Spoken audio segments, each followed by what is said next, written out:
Саламатсыздар, урматтуу телекөрүүчүлөр. 7 каналдын түз эфиринде актуалдуу көрсөтүүсү студияда мен Мээрим Ташыбекова. Жогорку кеңештин депутаттары парламенттик шайлоону 1-июнга чейин жылдырып, ага чейин конституцияны өзгөртүү сунушун алып чыккандан бери коомчулукта талаш тартыш токтой элек. Айрымдар муну Садыр Жапаров президенттик шайлоого катышууга мүмкүнчүлүк бериш үчүн иштелип чыккан сунуш деп айтышууда. Ал эми кечээ болсо өлкөдөгү бир катар жаш юристтер конституциялык мыйзамга каршы келет эгерде биз ошо референдум өткөрүп конституцияны өзгөртсөк дегендей пикирлерин айтып чыгышты. Учурда Борбордук шайлоо комиссиясы шайлоо датасын белгилеп койгон. Ага катышуу ниетин 48 партия билдирди. Ал эми Бишкек шаарынын административдик соту болсо БШКнын бул чечимин жокко чыгарыптыр. Эки тараптын ушинтип тирешип атканы бул чын эле мыйзамдуулукту камсыз кылуунун аракетиби же башка да кызыкчылыктар барбы? Деги эле конституцияны тез арада шашылыш өзгөртүүнүн зарылчылыгы барбы? Болсо ал эмнеде? Ушул жана башка темалардын айланасында талкуу жүргүзүү үчүн биз студиябызга мейманга юридика илимдеринин доктору Бекбосын Бөрбашев агайды чакырганбыз. Саламатсызбы агай? Студиябызга кош келдиңиз. Мына азыр ушундай бир кызыктай абал түзүлүп турат. Айрымдар айтып атышат, биз конституцияны сыйлашыбыз керек, мыйзамдуулук жол менен кетишибиз керек деп. Бирок ошол эле учурда мындай элдин да мүдөөсүн эске алышыбыз керек деген мындай эки тараптуу пикир болуп атат да. Эгерде элдин мүдөөсүн эске алсак, анда бул конституцияга каршы келип калабы? Деги эле биз эгерде мыйзамдуулук жол менен кетсек, анда кандай жолду тандашыбыз керек? Ушул суроодон баштайлык деп турабыз да. Негизи баш мыйзамда кандай жазылган ушул жагдайлар? Рахмат, абдан жакшы, өтө актуалдуу маселе экен бүгүнкү маселе. Анткени мына ушул мыйзамдуулук боюнча, айрыкча баш мыйзам боюнча, шайлоо процесстери боюнча акыркы убакта кыргыз коомчулугу катуу талкууга өттү да. Ага биринчи себеп бар. Мисалы үчүн мен дагы жана кечээ чогулган мен жаш коллегаларыма мен макулмун. Мыйзамдуулукту сакташ керек, баш мыйзамды сыйлаш керек. Бирок баш мыйзамды баягы баш мыйзам солкулдап тиги астындагы фундаменти бошоп калган убакытта сыйлаштын кереги жок болчу. Баш мыйзамды биз 10-эле жылы сыйлашыбыз керек болчу. Баш мыйзамдын негизги максаты эмне? Эмне үчүн биз коомдо баягы көп мамлекеттерде баш мыйзам деген бар, ошо менен жашашат. Баш мыйзамдын негизги аткарган функциясы эмне? Анткени баш мыйзам коомдук түзүлүштү аныктайт. Ал эми баш мыйзамды эгерде карап көрсөңүздөр, мен ушу кеңири сүйлөп койгоныма кечирип коесуздар, анткени кечээ менин жаш коллегаларым чыгып сүйлөп атат, абдан баягы жалындуу сөздөрдүчү мен айтып коеюн дедим элем. Баш мыйзамдын биринчи бөлүгү коомдун конституциялык түзүлүшү дейт да. Конституциялык түзүлүштүн негиздери дейт. Мына ушу биринчи 15 берени баш мыйзамдын, биздин баш мыйзамдын конституциялык түзүлүштүн негиздерин берген да. Ал эми конституциялык түзүлүштүн негизги принциби кайсы? Негизги өзөгү кайсы? Кыргызча айтканда, бул өзөгү народовластие, же болбосо өзөгү демократия, же болбосо өзөгү элдин бийлиги. Эмне үчүн элдин бийлиги? Анткени биз демократиялык мамлекетпиз. Ошон үчүн ушу элдин бийлиги да эгерде мына кечээ айткандай мен да ойлонуп калдым, демек баягы юристтер менен юридикалык тилдин деңгээлинде сүйлөшпөсөк болчу да эмес. Ошо мына элдик бийлик да. Бул бир жагы. Экинчи жагынан мыйзамдуулук дайыма керек. Мына биздин ата-бабалар дагы ушу мыйзамдуулукту колдоп келишкен, ошого таянып келишкен. Бирок биздин ата-бабалар алган мыйзам такыр башка болчу. Алар деген мыйзамды элдин арасынан 5 деген, 10 деген, керек болсо 100 деген жылы калыпка салып, элекке салып өткөзүп, ошондой мыйзам алчу да. А биз антпай атабыз. Биз өкүнүчтүү жагы антпай атабыз дагы. Биз шашып ушу эле тиги батыштан, чыгыштан, тияктан, бияктан көчүрүп, анан бирине бири дал келбесе дагы ошону зордуктап тыгып ошол жерге, ошону коюп туруп анан биз алып атабыз да. Бул өтө өкүнүчтүү нерсе. Мына 30 жылдан биз бери көрдүк. Мен аны айтпай эле коеюн. Ошол жана тескери жактарын көрдүк да. Эми мыйзамдан дагы жогору турган нерселер бар. Бул эки нерсе. Эң биринчи бул элдин эрки. Ошо баягы юридикалык тил менен айтканда воля народа деп коет да. Анан экинчиси элдин эгемендик укугу. Мына ошо экөө мыйзамдан жогору турат. Эми биз өзүбүздүн бүгүнкү күнгө кайра кайрылсак, мисалы үчүн 5 октябрда окуя эмнеден болуп кетти? Мына ошо элдин эркине, элдин эгемендик укугуна дал келбеген баш мыйзам иштеп аткандыгынан, ошонун натыйжасында бизде коомдо адилетсиздик пайда болуп калгандыгын бүт коомчулук көрдү. Анан ошонун натыйжасында коррупциялык система абдан өнүккөнүн көрдү. Саясий коррупциялык деп, системалык коррупциялык деп айтабыз.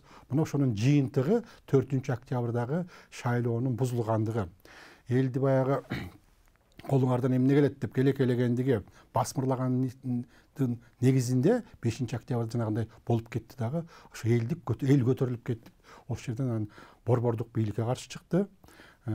Жалык беле баягы коомдогу саясий укуктук системага каршы чыкты.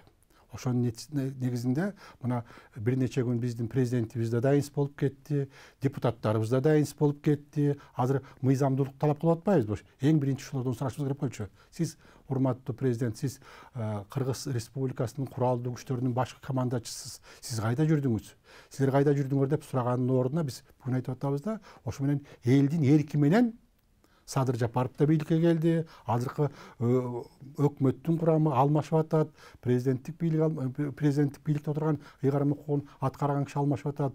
Жогорку кеңештердин депутаттардын абалы оор болуп турат. Мына ошолуктан биз келип калдык ушунчу. Ошон үчүн бизге мыйзамдуулук керек, бирок мыйзамдуулук дагы илимде ушундай деген сөз бар да. Мисалы үчүн мыйзамдар дейт демократиялык мүнөздө болуш керек дейт.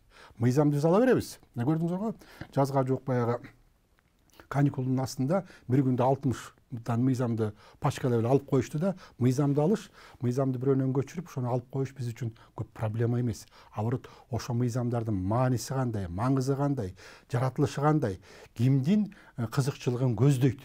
Мына биз ушуга так жооп беришибиз керек. Эгерде азыркы биздин Кыргызстандагы акыркы 30 жылдан бери деп коелучу, акыркы 10 жылдан бери эгерде биздин мыйзамдар партиянын лидеринин кызыкчылыгын көздөсө, ошол акча таап алганга шарт түзсө, депутаттарды ээн эркин коюп койсо, эч ким жооп бербеген. Мисалы үчүн биздин баш мыйзам баягы мамлекеттик чиновниктин кызыкчылыгын көздөйт да. Алар баягы берген убадасын аткарбайт, ичкен жегенине жооп бербейт.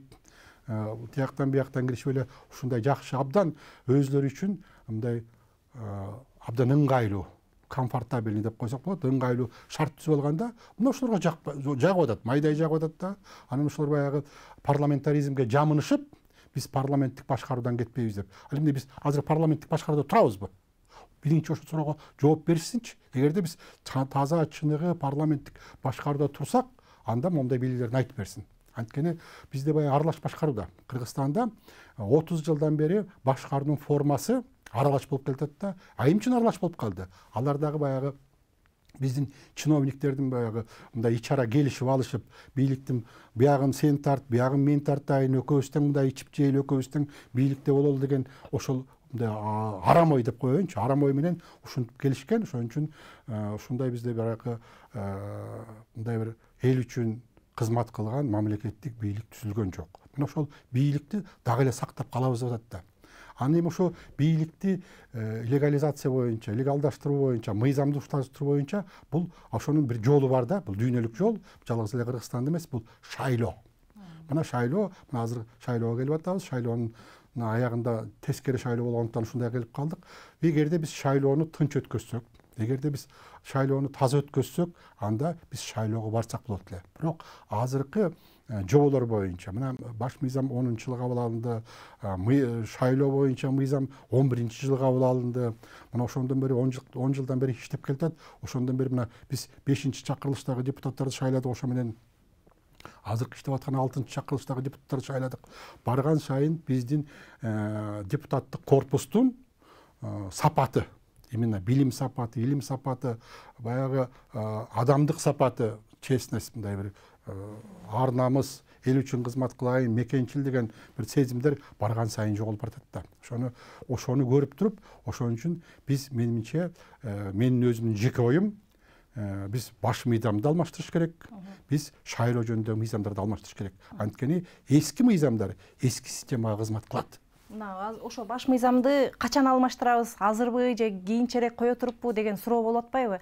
Бул жерде ар ким өзүнүн көмөчүнө гүл тартып аткан үчүн дагы ушундай бир мындай олку-солку болуп атат да. Депутаттар деле так мындай элди ойлоп, өз көмөчүнө гүл тартпаган ошондой депутаттар болсо, балким деп аларга да ишенмекпиз. Мисалы Борбордук шайлоо комиссиясы азыр жалгыз легитимдүү орган, ошону сактап калалы деп айтып атышпайбы юристтер. Бирок эгерде Борбордук шайлоо комиссиясы эгер башынан эле мыйзамдуу жолго түшсө, башынан эле силер муну туура эмес кылып атасыңар деп калыс оюн айтса, анда аларды сактап калууга умтулсак болот эле да, туурабы? Сиз кандай дейсиз? Азыр Борбордук шайлоо комиссиясын басым болуп атат деген дагы көп сөздөр айтылып атат да. Мен да угуп атам, чындыгында Борбордук шайлоо комиссиясы шайлоонун туура эмес өтүп калгандыгына жалгыз эле Борбордук шайлоо комиссиясы күнөөлүү эмес.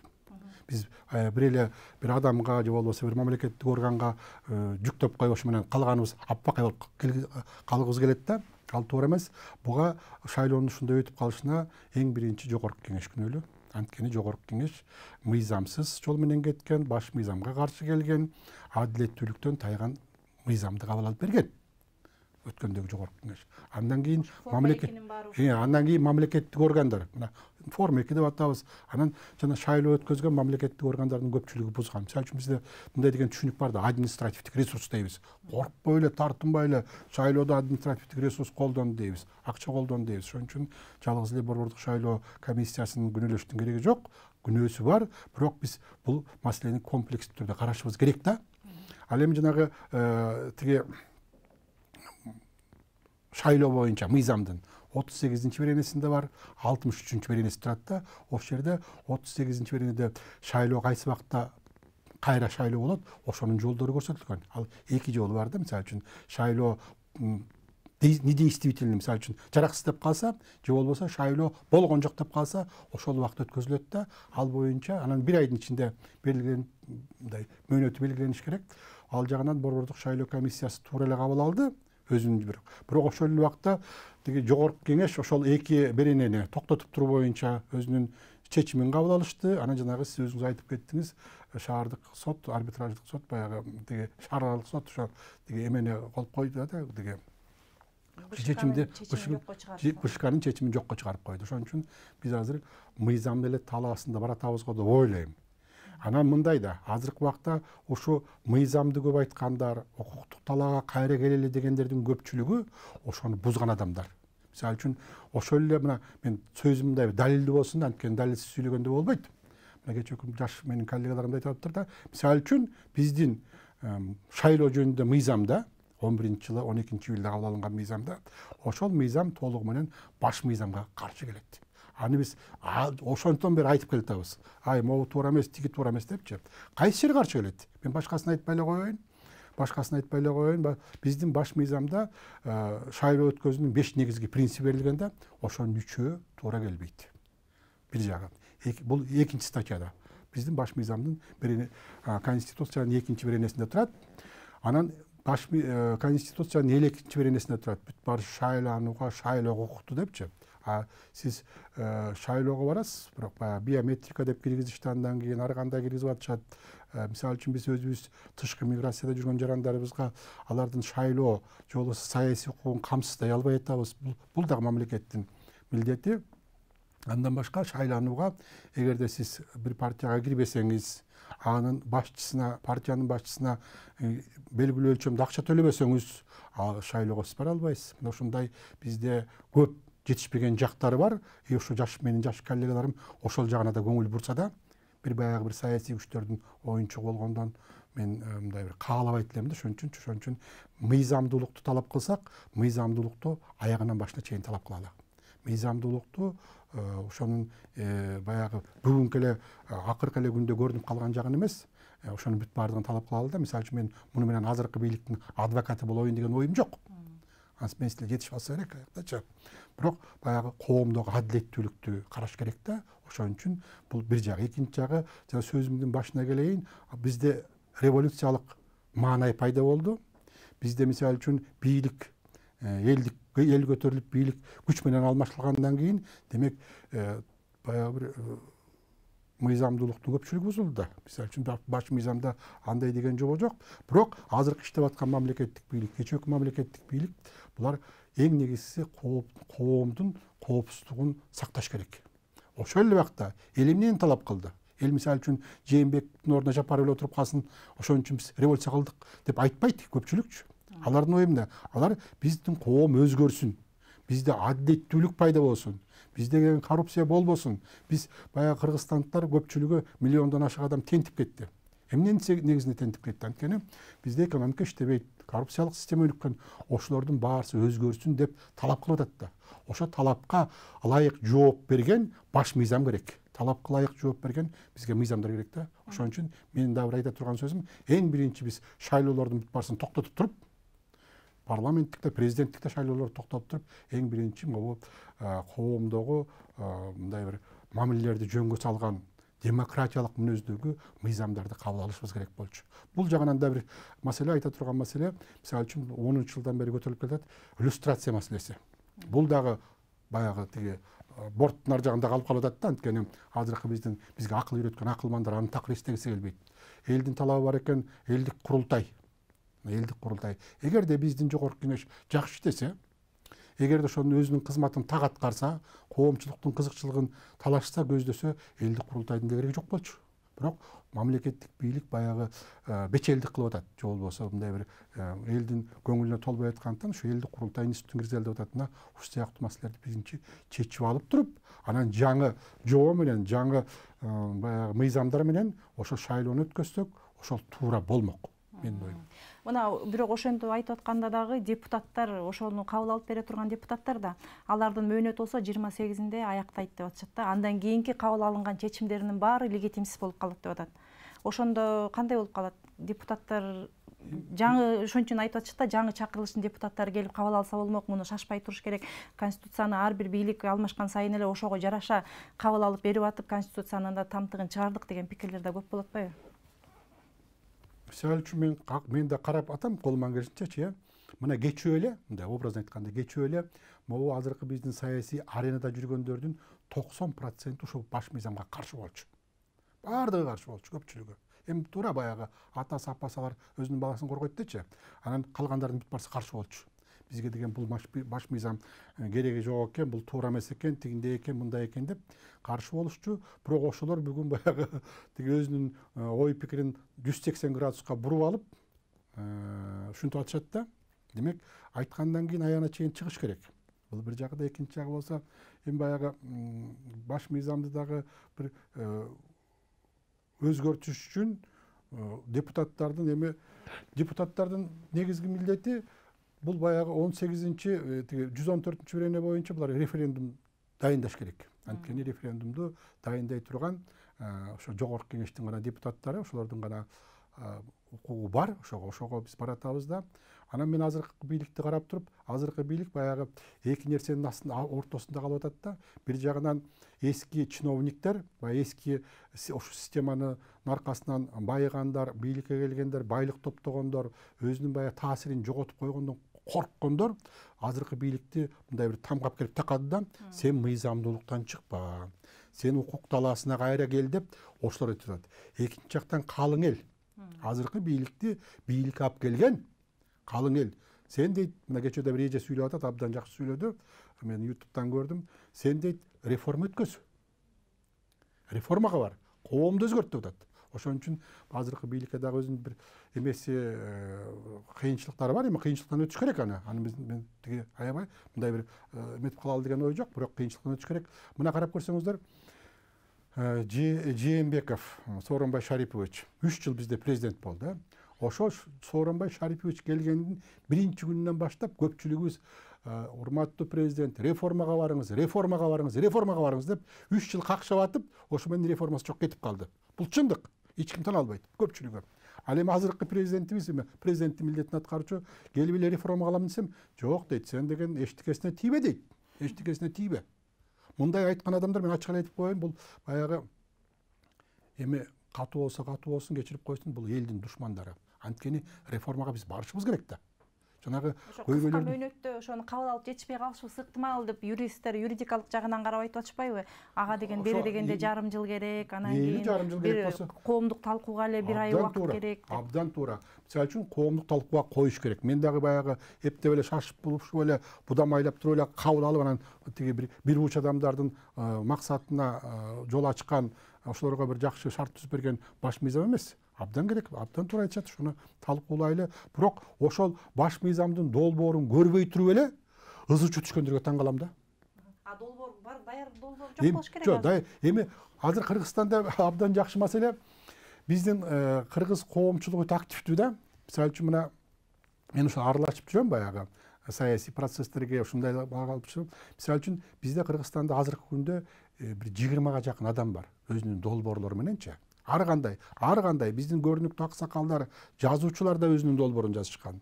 Илимде жүргөндөр да өзүнүн долбоорун жазышкан. Ушундай бир долбоорлор бар, жок деп Сизде деле бар болуш керек. Мен да бир убакта жазгам, колуман келишинче. Анан ошолордун бүт бардыгын мына ортого коелу. Ортого коелу дагы жакшы жактарын алалы. Жакшы жактарын баягы эң биринчи биз кимдин кызыкчылыгын көздөшүбүз керек? Эң биринчи элдин кызыкчылыгын. могу жобо же болбосо могу норма ченем элге кызмат кылабы кылбайбы деген маселени коюш керек. Экинчи жагынан биздин негизги проблемабыз эмне? Биздин негизги проблемабыз баягы мамлекеттик башкарууда бул мамлекеттик бийликтин жоопкерсиздиги. Ошо жоопкерсиздиктин айынан 30 жылдан бери ушундай болдук. Ошо азыр эми жоопкерчиликтүү бийликти коюш керек. Мына ошону иштеп чыгыш керек да. Анан ушундай бир ошого биз баралы, анткени барбасак болбойт. Анан азыр эми жаштарды уюштуруп атат. Депутаттардын мөөнөтү боюнча дагы мындай так пикириңизди айтып кетсеңиз, 28-inde бүтсө эмне болот? Эми 28-inde бүтөт деген мисалы үчүн бул боюнча абдан жакшы суроо, жана да сурадыңыз, алаксып кеттик. Баш мыйзамдын 70-беренесинде ушул жерде турат, депутаттар 5 жылдык мөөнөткө партиялык тизме менен шайланат деп турат. Ушундай жобо бар. Ошондон кийинки эле 71-беренеде турат, азыркы иштеп аткан депутаттардын мөөнөтү дейт. Кийинки чакырылган, кийинки шайланып келген жогорку кеңештин биринчи жыйналышы башталган күнү бүтөт дейт. Ушундай бар да, ошон үчүн бул эки жактан караса болот. Кээ бирөө отуруп алып баягы 5 жыл мына баланчада 5 жыл болду, ушу менен токтоп калат деп атат. А экинчиси болсо, жанагы экинчи 71-беренедеги жобого таянып атышат да. Менимче туура бийликте вакуум деген болбош керек. Бийликте ар кандай бир мыйзамдар бизге керек болуп калат. Анткени азыр пандемия кайра күчөп кетиши мүмкүн. Кудай эле сактасын. Ушундай бир оор абал болгондо бизге жогорку кеңеш керек. Ал жаманбы, жакшыбы, жогорку кеңеш керек. Жакшы болсо да, жаман болсо да биз баягы биздин мындай мыйзам жолундагы бийликтин бир бутагы да. Ошон үчүн менимче да бир 2-3 ай колдон келишинче жогорку кеңешти кармап турсак туура эле болот. Кийинки шайлоо болуп деп жаңы депутаттар келгенче бул легитимдүү ойдон тура берет. Анан да бир нерсе бар да, мисалы үчүн 2010-жылы баягы убактылуу өкмөт деп чыккан азаматтарыбыз ошол убакта бүт баарысын токтотуп койгон. Конституциялык сотту токтоткон, жогорку кеңешти токтоткон, президент токтоткон бийлик баягы жаңы эски бийликтердин баары токтотулганда анан баягы биздин Владимир Ильич Ленин сыяктуу бүт баарысын декреттерди кабыл ала баштаганда ошондо 147 депутат декрет кабыл алынган. Ошолордончу алардан канча ката кетти. Эгерде биз мыйзамдуулук жөнүндө айтсак, бүт баардыгын айталы. Мына ушул бүгүнкү абалга биз кайдан келип түшүп калдык? Ошонун себебин ачалы. Ошонун баягы проблемасын көтөрүп чыгып, ошондон чыгып кетчү жолду көрсөтөлү. Биз баягы жөн эле мыйзамдуулук бузулду. Конечно, мыйзамдуулук бузулду. 5-октябрда эл ак үйдү басылды. Бул да мыйзамсыз жол. Аны ким элди кой дейт? Мына эгерде ошондой адилетсиздик болуп атса, а эгерде ошол убакта тиги бийлик деген адилетсиз шайлоо өткөздү, ошол убакта эмне үчүн булар айткан жок? Ай, мыйзамдуулукту бузуп атасыңар депчи.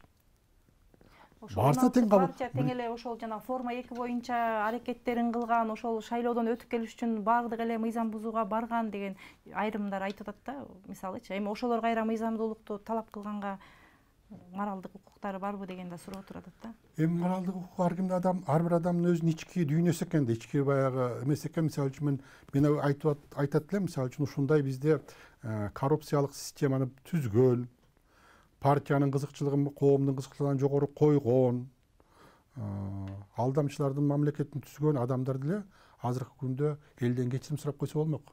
Туугандар, анткени турмуш өзү далилдеп койду. Бул ошол баш мыйзам туура эмес экендигин, ошол коомдук баягы башкаруу системасы туура эмес экендигин далилдеп койду. Ошолор деле кечирим сурап эл журттан чыгып койсо болмок. Анан кечирим сураганын ордуна мен мындай талап коем, тигиндей талап коем деп тастаңдап атышпайбы? Ошол азыр айрымдар айтып атышат, Садыр Жапаров деле президенттик шайлоого катыштыруунун максатында ушул конституцияны өзгөртүүгө барып атышат, депутаттарга да басым жасалып атат депчи. Анан Садыр Жапаров кайсыл учурда президенттик шайлоого катыша алат, кайсыл учурда катыша албайт? Ал үчүн ал азыркы милдетин аткаруучулуктан баш тартам деди. Ошондой эле өкмөт башчылыктан да баш тартууга туура келеби? Бул да абдан жакшы суроо. Бул баягы биздин конституциянын 68-беренесинде ошо жерде абдан толук жазылган. Мисалы үчүн президент ар кандай себептер менен, 3 себеби бар да президент кеткендечи. Ошонун бирөө менен биздин мурунку президентибиз кетип калды. Ошол убакта ошол президенттин ыйгарым укуктарын ким аткарат деген маселе каралат да. Ошо 68-беренеде биринчи жогорку кеңештин төрагасы дейт. Эгерде ал аткарылбай турган болсо, экинчи премьер-министр дейт. эгерде алдап ала албай турган болсо премьер министрдин милдетин аткаруучу адам деп 3 адамды 3 кызмат адамынын аты айтылган бул жерде. Ошол боюнча мына өзүңүздөр көрдүңүздөр, тиги жогорку кеңештин төрагасы ал киши мен аткара албайм деп өзүнүн баягы жүйөсүн койду. Андан кийин мына премьер министрди булар шайлашты. Премьер министр азыр аткарып атат. Ошо өзүнүн экинчи эмеси боюнча, экинчи жолу боюнча. Эгерде ал Жапаров айтып атат, мен шайлоого барам депчи. Эгерде шайлоого бара турган болсо, ал жерде үчүнчү дагы кызмат адамы бар. Бул премьер министрдин милдетин аткаруучу деп турат. Аягына чейин окусаңыздар, ошентип турат. Ошон үчүн эми менин оюмча, азыркы убакта премьер министр эгерде Жапаров кетсе, мен шайлоого катышам деп кетсе, ошондо анда премьер министрдин кызматын аткаруучу бул баягы биринчи вице премьер болуш керек. Мыйзам боюнча дагы ошол киши аткарат го деп ойлойм. Аны келечекте көрөбүз. Анан кийин азыр болсо мына конституцияга кандай өзгөртүүлөр кириш керек? Айрымдары ошо президенттик же парламенттик башкаруу формасы жөнүндө айтып атышат. Анан депутаттардын санын кыскартуу боюнча айтып атат да. Ушунун эң оптималдуу бир жолу кайсы? Сиз мисалы президенттик башкаруу болсо дейсизби же парламенттикпи? Биздин чиновниктер ушунчалык кыйын экен, ушунчалык бүт баарыбызды тең башкаруунун формасы менен оорутуп койду да. Бул алардын баягы чындыгында чоң ийгилиги. Биз башкаруунун формасынан башка эчтеке билбейбиз. Айылдагы аксакалдардан баштап, ак үйдөгү кишилердин бүт баарысы башкаруунун формасын сүйлөйбүз да. Бул керекпи? Керек. Бирок Кыргызстанда мамлекеттик бийликте мамлекеттин андан башка да формасы бар да. Мисалы үчүн мен суроону башкача коет элем да. Бизде Кыргызстанда демократия барбы? Же жокпу? Мына карабайсыңарбы? Демократияда мен башында айтып кеттим, жанагы конституциялык түзүлүштүн негизги принциби демократия. Эл бийлиги. Ошол барбы, жокпу деген мен өзүм суроо коюп, өзүм жооп берейин. Бизде демократия деген жок. Демек, конституциялык түзүлүштүн негизи бузулуп турбу? Мен кечээкү жаш мен коллегаларыма кайрылайынчы. Бузулдубу? Эмне үчүн ал маселени көтөрбөйт? Арасында илимдин доктору бар экен. Ачык эле айткандачы. Ошондо кеңири көтөрбөйбү? Туура. Эми сиздин сурооңузга кайрылалы. Башкаруунун формасы. Да, Кыргызстанда башкаруунун таза парламенттик да жолу боло элек. Мына 93-жылкы эмеден баштап тиги баш мыйзамдан баштап эле. Таза президенттик да жолу болгон жок да. Бизде эмне үчүн ушундай болуп калды? Бул баягы биздин саясий элитанын мындай бир ичара келишимге келишип, соодалашып соодалашып баягы бийликти экөөбүз тең бөлөлү. Биягын сиз тартыңыз, биягын биз тарталы. Ушундай мындай бир бирибизге бирибиз жолтоо болбойлу деп ушундайга келип алышканда, эгерде биз башында эле туура мен 93-жылкы баш мыйзамды көрдүм. Ал жерде даже мындай деген сөз бар да, мисалы үчүн ички тышкы саясатты парламент, жогорку кеңеш аныктайт деген бар. Бул жакшы болчу. Андан кийин биз баягы ошол убакта парламенттин күчү күчтүүрөөк болчу. Парламент президент өкмөй мындай. Андан кийин баягы кайра ошо президент үстүнө чыгып, мындай бир доминировать этип, ошо бир үстөмдүк кыла баштады. Ошондой да, эми ошонго жетиш үчүн биз парламенттик башкаруунун таза жолун өтүшүбүз керек болчу. Буга бизде мүмкүнчүлүк бар беле? Бар болчу. Мен дагы жакшы парламенттик башкаруу болсо, биз астыга кетебиз деген оюбуз бар да. Анткени бизде курултайдын, мына мен ошону изилдеген адаммын, курултай, элдик курултай жөнүндө сөз болуп атпайбы? Мына курултайдын жаратылышы ушу парламенттик башкарууга жакыныраак. Жакыныраак да. Биздин элибиз баягы биз көчмөндөрдүн тукумубуз да. Көчмөндөрдүн цивилизациясы бар. Көчмөндөрдү башкарыш, көчмөндөрдү бириктириш өтө оор. Көчмөн өз макулдугу менен борбордук бийликке баш иймейинче ал жөнөкөй баш ийбейт. Анткени биз тарыхтан көрүп атабыз. Мына ошол жакшы болчу. Ошондо биз 2010 жылы ушундай бизге шарт түзүлүп калган. Бирок ошол шартты биз пайдаландыкпы? Жок, пайдаланган жокпуз. Ал убакта эмне болду? Ал убакта дагы таза парламенттик башкарууга өтпөй, баягы президентти тигиге берип коюп, сен ошол жактан башкарасың, сен элден шайланып келесиң, экөөбүздүн статусубуз бирдей болот деген максат менен ушуга өтүп кетишкен. Анан экинчи жагы бизде жанагы саясий партиялар жөнүндө мыйзамды оңдошкон эмес. Ал 20 жылдан ашып кетти. Ошо бойдон калтырышкан. Ошон үчүн парламенттик башкарууну булар абдан бузушту да. Же болбосо ачык эле айтканда баягы биз батышта бар көп батышка барып жүрүшүбүз да, бара берсин. бара берсин ошондо Венецияга барышты, тияка барышты, бияка барышты. Биз Кыргызстанда демократия орнотобуз, парламенттик башкаруу орнотобуз депчи. Мына ошолордун өзлөрүнүн спонсорлоруна дагы чыккынчылык кылышты буларчы. Аны билеби билбейби, тияктан тыйын алышып, тияктан идеяларды алышып, ошолорго да чыккынчылык кылышты. Ошолорго дагы аларга дагы берген убадасын аткарган жок. Булардын көпчүлүгү ошон үчүн бизде болбой калды. Эми 10 жылдан кийин эми баягы биз парламенттик эле башкарууга деп атканы бул өтө одоно. Демек мен ойлойм, кээ бирөөнүн баягы намысына тийсе тийип калсын, булар өзлөрү парламенттик башкарууну түшүнбөйт го деп ойлойм да.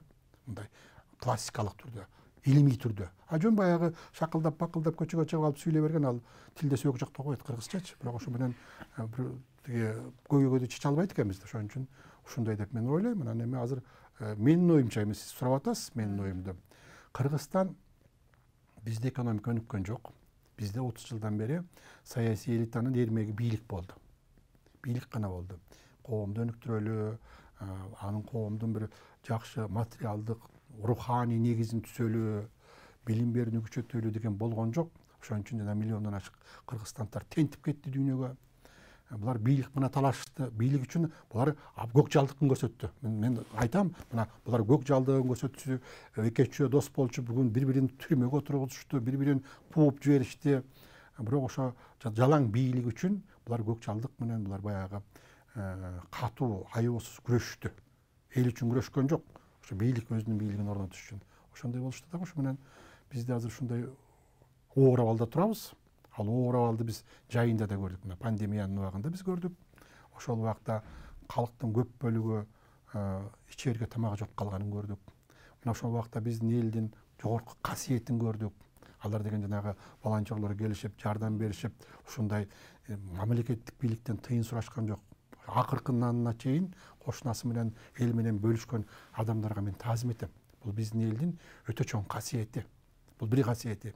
Экинчи касиети, мына кыргызстандыктардын, кыргыз элинин касиети мына 3 жолу бийликке каршы көтөрүлдү. Бул дагы баягы, мисалы үчүн бизде улуттук идеология барбы деген сөз көп болуп калат да. Мен ошол окуяларды карап туруп, мен айтам, улуттук идеология бизде бар. Улуттук аң сезим, улуттук жакшы ой пикир бизде бар. Ошо улуттук аң сезимди ишке ашырыш үчүн биздин элдин духу бар. Руху жогору. Ошондой ошолорду көрсөттү. Анан азыр мен айта турганым мындайда, биз менин оюмча биз толук президенттик шайлоого өтүш керек. Анан президенттик шайлоого өтсө эле, ал монстр болуп калат. Туура, эгерде ошого биз карама каршы монстр кылбагандай механизмдерди койбосок, ал монстр болот.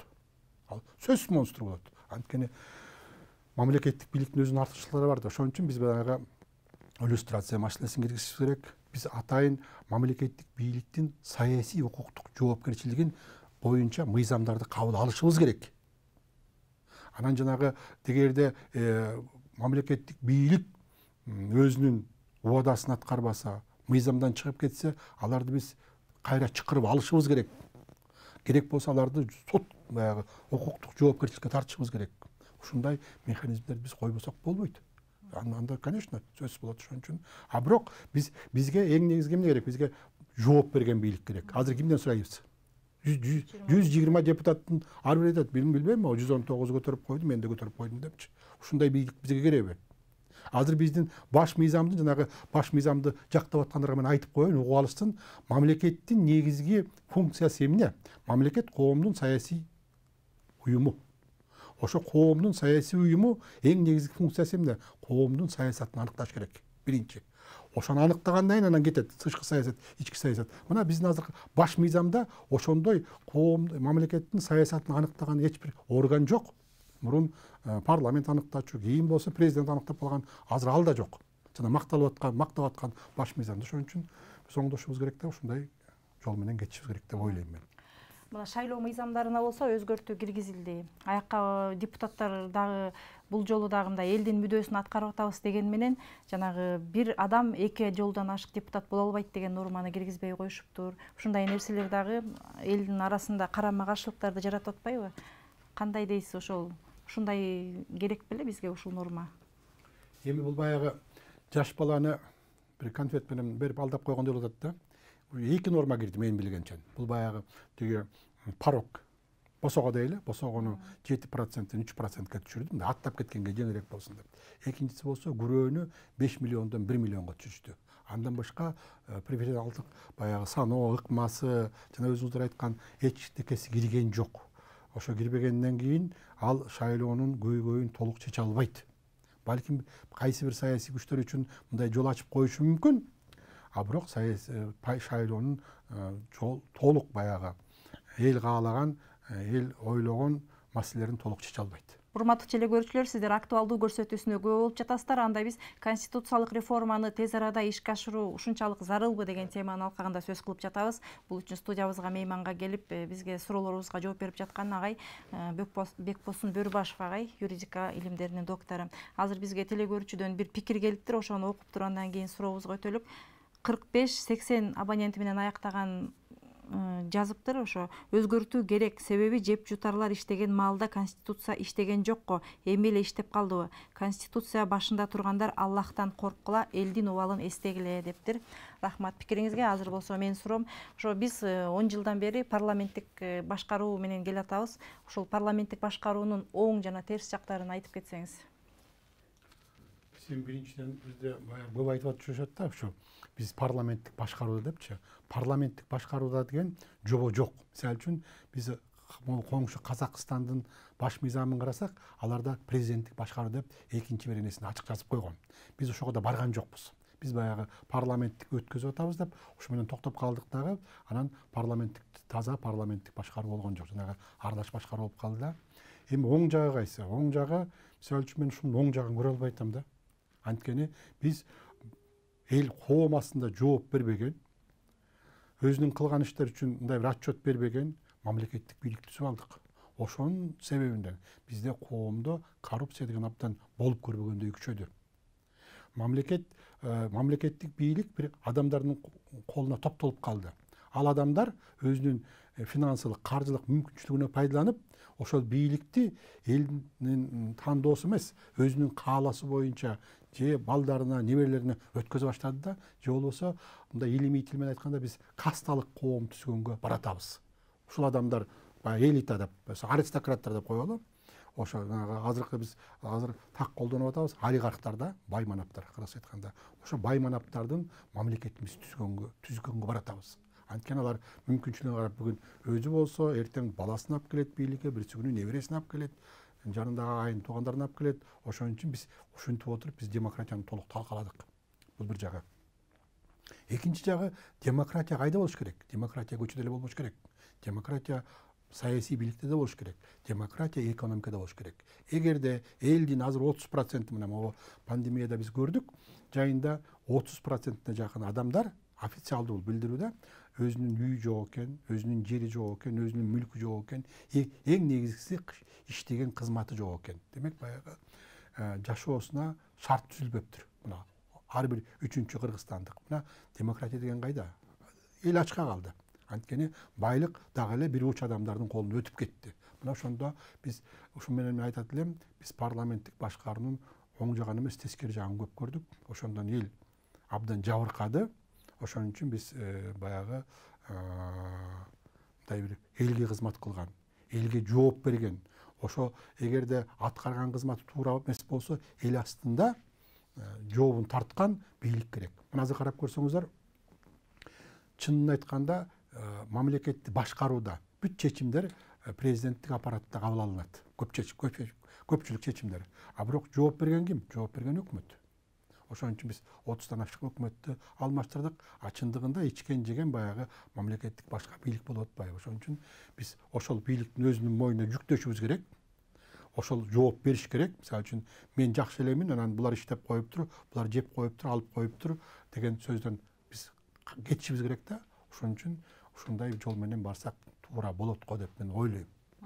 Азыр бизге дагы бир суроо келиптир, ошого сизден так жооп алып алалык. 70-87 менен аяктаган абоненттин ээси жазыптыр. Садыр Жапаров туура эле жол менен баратабы же туура эмес жол менен баратабы? Ошону айтыңызчы, коомчулуктун башы айланып калды дейт. Садыр Жапаровду мен дагы карап, биринчи келгенде ал киши айткан, мен реформа өткөзөм депчи. Анан ушу биздин угармандын суроосуна жооп бериш үчүн мен Садыр Жапаровдун 16 октябрдагы кайрылуусуна токтололу да. Мына ошо 16 октябрдагы кайрылуусунда Садыр Жапаров ачык айтты. Менин максатым деди, бул адилеттүүлүктү орнотуу, анан коррупцияга каршы күрөшүү деди. Бул өзүнүн максатын айтты. Менимче ошо туура жол.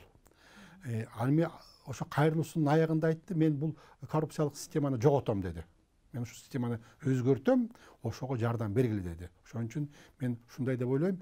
Бирок бул кишинин дагы баягы ошол өзүнүн ой пикирин ишке толук ашырыш үчүн бизде дагы тоскоолдук болуп атат го деп ойлойм да. Анткени булар дары эле айтып атпайбы? Ай, баш мыйзамдан чыкпа, укуктук талаага кайра кел. Тамтыгы чыккан укуктук талааны кайра Жапаровду ошого киргизип атышат да. Ошо менен баягы система эң негизгиси булардын ою боюнча система өзгөрбөш керек.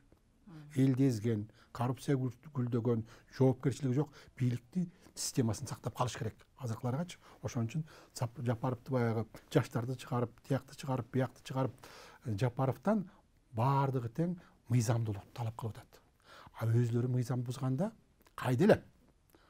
Ушинтип айтат элем. Анан бул бир жак, экинчи жак эми сөзүңүзгө Жапаровду да азыр катаал кетирип атат. Кээ бир жерден туура эмес чечим кабыл алып атат. Аны биз көрүп атабыз. Бирок өзүнүн негизги ою, мисалы үчүн азыркы президенттик шайлоого барам деп атпайбы? Анткени президенттик шайлоого барганга булар алып келип Жапаровду 68 статьяга метип койду да, такап коюшту да. Эң биринчи президенттик шайлоого бар, анан тигиндей мындай депчи. Ал боюнча ал киши дагы баягы макул деп атат. Мен укук талаасына түшөйүн, мен мыйзам менен иштейин деп ага макул болуп, ошо жанагы президенттик шайлоого барып атат. Бирок акыркы эмесинде кайрылуусунда айтып калдым мен, парламенттик шайлоо кечирээк болот депчи. Менимче бул киши президенттик шайлоодон кийин сөзсүз референдумга барыш керек.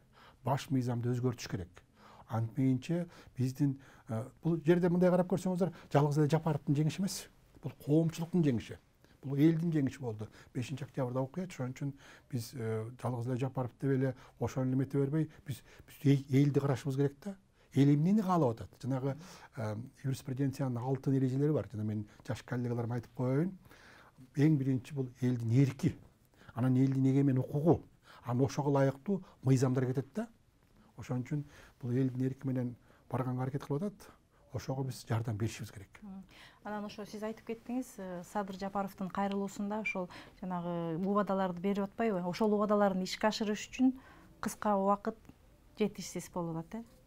Ошон үчүн анан кийин президенттик шайлоого аттанып, ошол жактан жеңип чыгып, анан ошол убадаларын ишке ашырууга мүмкүнчүлүк түзүлөт да. Мүмкүнчүлүк түзүлөт. Эгерде мына 10 январда шайлоо болот экен, ошо шайлоодо жеңип чыкса бул киши, анан жанагы өзүнүн коомго берген убадаларын, реформага барам дегенин бүт баардыгын аткарат го деген ой бар да. Анткени бул киши башында ушинтип айтып келип атпайбы? Ошон үчүн биз ага дагы шарт түзөлү, карайлы. Анан бизде мындай баягы туурасын айтам деп тууганыма жаккан жокмун деген кыргыздын кеби бар да.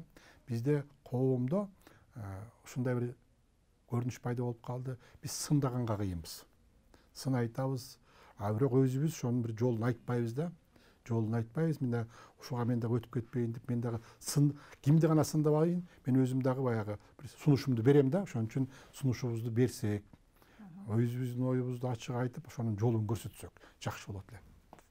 Рахмат. Анда сиз да ошол президенттин милдетин аткаруучуга өзүңүздүн кеңештериңизди ошол эфир аркылуу дагы айта алдыңыз деп ойлойбуз. Азыр болсо биздин көрсөтүүбүз соңуна чыгып калыптыр. Урматтуу телекөрүүчүлөр, сиздер конституциялык реформаны тез арада ишке ашыруу зарылбы деген теманын алкагында актуалдуу көрсөтүүсүндө талкууга күбө болдуңуздар. Аны мен Мээрим Ташыбекова алып бардым. Менин маектешим болсо юридика илимдеринин доктору Бекбосун Бөрүбашев агай болду. Сизге студиябызга келип, ошо кеңири маек куруп, анан ошо мыйзамдуу жолду так түшүндүрүп бергениңизге ыраазычылык билдиребиз. Дагы алдыда кызматташып турабыз деген ишенимдемин. Рахмат. Эми эл журтка оорубаңыздар, эң негизгиси ден соолукта бололук, аман эсен бололук. Рахмат, айтканыңыз келсин. Кайрадан эфир аркылуу жолугушканча саламатта туруңуздар.